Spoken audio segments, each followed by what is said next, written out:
Hello again. It's lovely to be back with you after a long gap. I had a talk to give, took a long time to prepare, and then I got stuck into doing work for uni. I'm doing a master's, and at the moment I may not look it, but I am up to my ears in Italian futurists. But I'm back to do the top non-fiction tag. It was irresistible. It was based on a video by EntertheBook Kristin, and Steve Donoghue weaponised it as usual. And the United Nations needs to know about this man. And we now have the top non-fiction tag. At the moment of filming, this is just as we're poised even to go into Nonfiction November, so perfect time. And I think I'll number the tag with the year because there are very many videos that have been made about non-fiction books and top non-fiction books and top 10 and so forth, so just to distinguish it. And I hope you'll take part this year and that maybe you find new books you like since you last did this similar tag. So the first book I'm going to start with is directly linked to all the books you have on your shelves and on your e-reader. Scrabble Dictionary. Most of the words usable in polite society and that are short-ish, and this is a treasure trove. If you play Scrabble, this will help you learn a few words that use those awkward J's or K's or Z's, or maybe even all in the same word, who knows. And fantastic, portable, small, easy to refer to quickly. It's a Collins Gem version. Love it. Probably something quite nice to actually have in your bag as you go about your day, because if you have a few moments you can look up and find a few new words, which we're all readers. It's lovely. Now, breaking that down, the next book goes to a smaller unit but is also related to all the things you're going to read anywhere, anytime. Just my type. A book about fonts, written by Simon Garfield, who is entertaining and interesting and understands the need of the reader who likes visuals. And so you have lots of different variations. Look at this picture, for example, the golf ball. So he will show you the same sentence written in many different kinds of fonts. That's on what, page 257. And it's a book that continues to keep on giving. And believe it or not, the makers of fonts are interesting people in themselves. Some of them are quite odd. Many of them are very, very creative. And here's a little short quote he has at the very start of the book.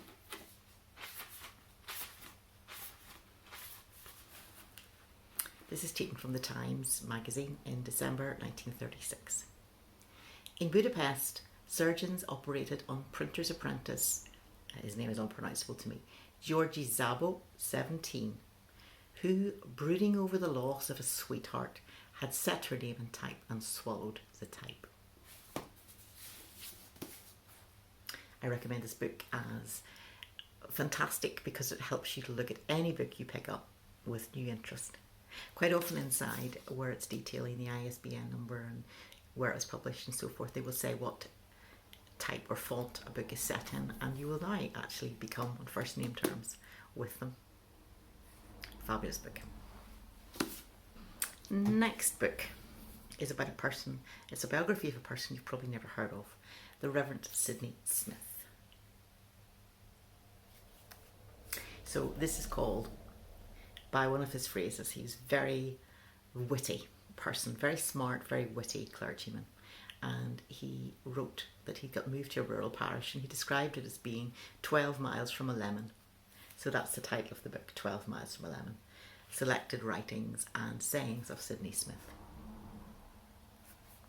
Now, he was very involved in the politics of his day, and as the words from the title would suggest, 12 miles from a lemon, he found eating very important and very enjoyable, which I find very endearing.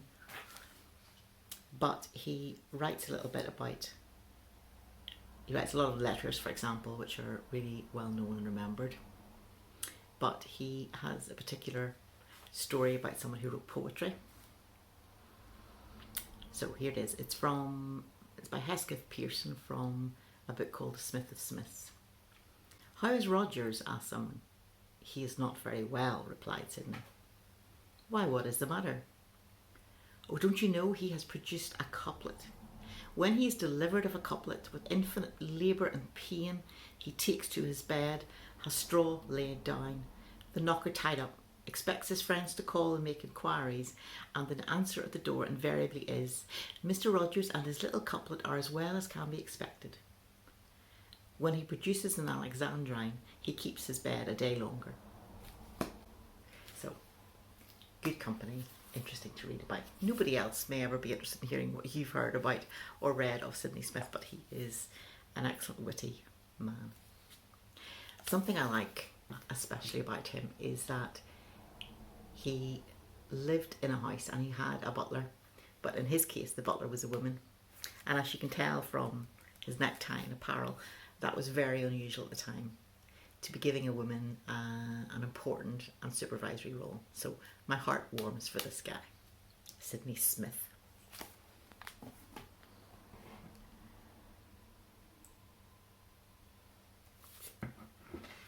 Talking of what leads me to a book which probably nobody else has. Funny Business, The Greatest Names in Comedy. And I've got a space keeper here by a man who looks as if he doesn't have too much of a sense of humour. This is William S. Burroughs. So what you get is the person, you get a picture, this is Spike Milligan obviously, and you get famous films and extracts from performance, maybe some good quotes. And it covers the range from really old films up to slightly more modern times. Let me see when it was published exactly, because that'll let us know what the range is. 1992. And the foreword is by Rowan Atkinson. And it's part of a TV documentary series about comedy, which, to be honest, I don't think I'm trying to think if I've seen this. I might have. I've got a particular opening sequence I'm thinking of. It's good because it goes through the classic names in 20th century comedy. So if you want to quickly find out what your parents, grandparents, etc. were laughing at back in the day and what their comments are and allusions are, this is a book. Funny Business, The Greatest Names in Comedy. And it basically covers people in the Anglophone world, mostly America and Britain. I apologise for the lighting, it's quite dull. This is Scotland, mid-afternoon in autumn, and it's a dreich day. Dreich means it's overcast, and earlier on I was just watching the rain sliding down the windows, which looks very beautiful through a camera lens, but it's not so beautiful whenever you're actually there in real life. Anyway, on with the books. Next book is about photography and hope. Hope photographs, which it does. This book proves it. So the photographs are gathered together and edited by Alice Rose George and Lee Marks. And they have essays at the back by Robert Coles, Reynolds Price and Lyle Tiger. Believe it or not, unusual name. And basically it is a whole series of books of photographs. I will do a little rove with the camera to let you see. But I want to read you inside what's said in the book jacket, just the first paragraph. Even without uttering the word, hope is with us as an instinct, a feeling, an impulse, as an insistent human reflex in the face of negativism and despair. The 107 photographs in this collection were assembled to make hope more than a reflex. In the face of these wonderful testaments to human optimism and nobility, our sense of hope manifests itself in all its marvellous power. It is a book that you can look at and read contemplatively, or just open and look at only one photograph.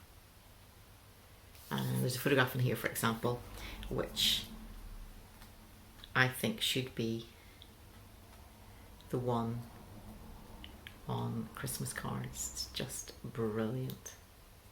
And there we go.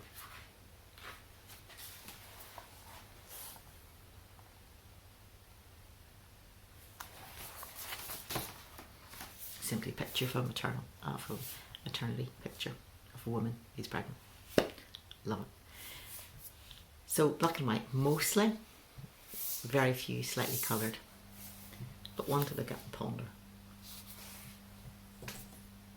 and enjoy and find hope. Hope is also a theme in the next book, only there are no pictures. It's called The Spirit of Early Christian Thought. It's written by Robert Louis Wilkin, and its subtitle is wonderful: Seeking the Face of God. Its writing is from the early church, kind of the early Roman thought thinkers and bishops, theologians, but it's written beautifully with an eye to poetry. And in fact, I came to this book through looking for the history of Christian poetry. What is it? And this writing is equally beautiful and finds the good word and ways to describe things that are quite complex when you're discussing about Trinity and things like that. Here's a couple of quotes. They're both St. Augustine, but you can't go wrong really in some ways. At the start of each chapter. I do love that in a non-fiction book where they start off with a quotation. Let us set out on the street of love together, making for him of whom it is said, seek his face always. Psalm 105 verse 4. And the inscription at the start of chapter 3, the previous one, is also St. Augustine and is also very beautiful. For now treat the scripture of God as the face of God, melt in its presence. St. Augustine. So you have a whole history of thought by people who were accustomed, in those days you debated things in ways that were meant to be beautiful and conceptual and grounded in reality. And a lot of the lives in this book are not just thinkers, but people who were bishops and looking after an entire city at times of war and rampaging hordes and plague and persecution and death and poverty and starvation and basically anything you would see in the news this time of that we're in, which is so horrendous, was also happening in the past. And they were trying to come to grips with understanding who they believed had created them and what the eternal purpose was in their lives and the world around them and how to make sense of it all. And yet this book is readable and doesn't shy away from talking about discussions and theories that were really important and were causing heated debates in their day. So it's a wonderful visit through people thinking seriously. And I also want to say that it's a great opportunity to mention something that came up in the original tag and also Steve Donohue's comments. The topic was the Bible, and then the whole idea was, is it fiction, is it non-fiction? And the part of the Bible that was quoted originally by Kristin, Steve thought was fiction, and so forth. Just to say that there's a wonderful radio program called Desert Island Discs, where people are to imagine themselves cast away on an island, and they're asked eventually to choose the book they would like, and they're always told, except for Shakespeare in the Bible, because of course they will be provided. And that was a way to stop everybody choosing Shakespeare or the Bible, because so many people would, and they're both such classics and books within books within books within books. So I think for this tag I'm just going to not choose, just say the Bible and Shakespeare are provided in my imagination, so not to think about worry about how to describe it or put those kind of works into this list. Next is for anybody studying 1900s, 20th century painting and art, Matisse, Picasso, but together in the one book. Matisse and Picasso, the story of their rivalry and friendship, by Jack Flam. This is brilliant. I particularly like Matisse. And he said of Picasso that he was un voleur, a thief, with those little bright sparkling eyes, looking for shiny things to put into his art. So it was a rivalry, but they also built on each other's perceptions. One would move in a new direction, the other would look at the work and then make a move similar but different in their own style. So it's a wonderful examination of two of the most important artists of the last century and of how art progressed through them. So well illustrated with black and white photographs, which keeps the cost down. But it's an entertaining read of a rivalry and yet also friendship. At the end of the day, what each thought of the other really mattered. Next, I have a book which is poems. Ah, but you cry, this is a non-fiction category. And the answer is yes. And this book is both life-saving poems edited by Anthony Wilson. And what he does is he tells the story of his life and his involvement with poetry and how poetry spoke to where he was at. It's called Life-Saving because at one point he had a life-threatening condition of Hodgkin's lymphoma or non-lymphoma, I'm not sure which it is.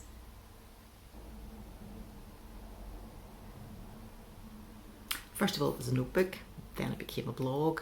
He allowed himself one poem from that one poet each time, and then he wrote on it as how it referred to his life. So you find out about him growing up, making his life choices and things that were easy, things that were hard, people he met along the way. Enthralling. It's a biography and it is also a collection of poetry because you come across a whole range of poets. You have a little bit of light explaining of what they are, and you will end up with a whole lot more poets that you knew about probably at the start. It's a great introduction for modern poetry, and it is also something which makes you want to write at the end, makes you want to take up pen and paper and start writing your own poems. So a great catalyst for creativity. Next, a book that is mostly pictures because it is come alive. The spirited artist Sister Corita, Julie Auld. Sister Corita, or Corita Kent as she later was known, began her artistic life as a nun teaching art and then eventually coming to practice art as someone who had left the convent. And she made a mark on 20th century American art, I would say. Very much around the time of pop art. She was involved in making in the kind of slogans and thought raising, consciousness raising issues of her day. And yet it's colourful, it's bright, it's optimistic, it's full of quotes from a wide range of thinkers, and she taught her students to do that too. They were working in an art room and she would have films playing of Ray Eames, the Eameses, films playing at the same time as people were working, and she gave them reading lists that were talk about the Western canon. It was the Western canon, the Eastern canon, and everything else in between. It was poetry and fiction and history and the whole 9 yards. And then her students could work from those words and from the wide visual elements she had around them. Fabulous. I'm going to have a wee gulp because we're coming to the last book. This one is, I think it'd be true to say I would snatch it if the building was burning and I had to leave. Although at the moment it's so recent that it would be easy to buy another copy. I met it accidentally in a bookshop while looking for another one, and it was a coup de foudre, as the French would say, a falling in love. As a book, it's just fantastic. Daily Rituals, Women at Work, Mason Curry. And the whole book is full of stories of women who were creatives. You can see their different names and how they find time to make their creative work, make a body of work. So you find the obstacles that got in their way. How do you find the time? How do you resource it? How do you keep body and soul together at the same time? And basically the secret is always to keep on working.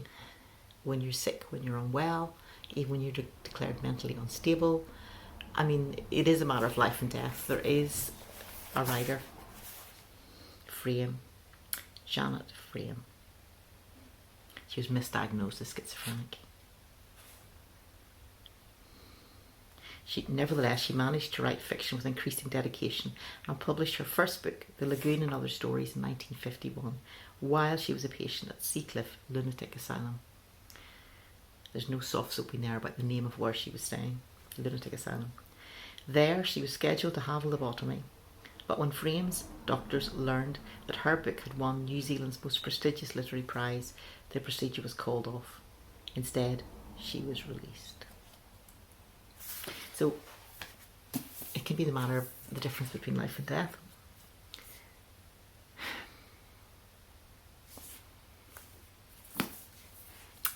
So the women in this book are in the field of writing reviews, journalists, fashion,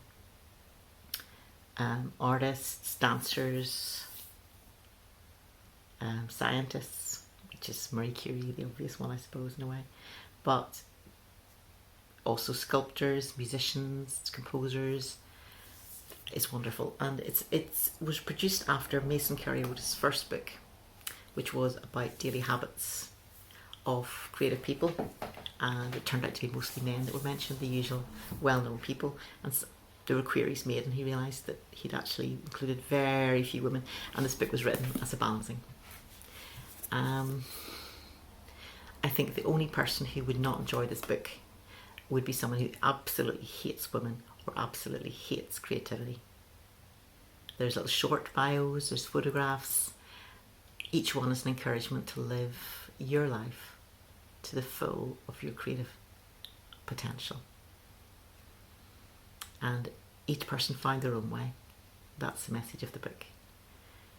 They find time and money and support in a whole variety of ways, and find different ways to keep producing. And quite often it meant simplifying their lives quite a lot, but it's a brilliant book to have. Portable, small, not too heavy, in a bag, to pull on and read and find company at any point in it. You have a 5 minutes, 10 minutes in the day. You've time to meet somebody extraordinary and be encouraged and enthused. And when I read it, it makes me encouraged to make again. And it's where I find my examples quite often, where I encourage other people as I mentor creatives to keep going. So, it's like a little exhibition of biography, I suppose. These are my books. I hope they inspire you and that you love them, that you will find a new one of these, find room on your shelves for a new one from this list. And thank you for listening to my top Nonfiction Tag 2022.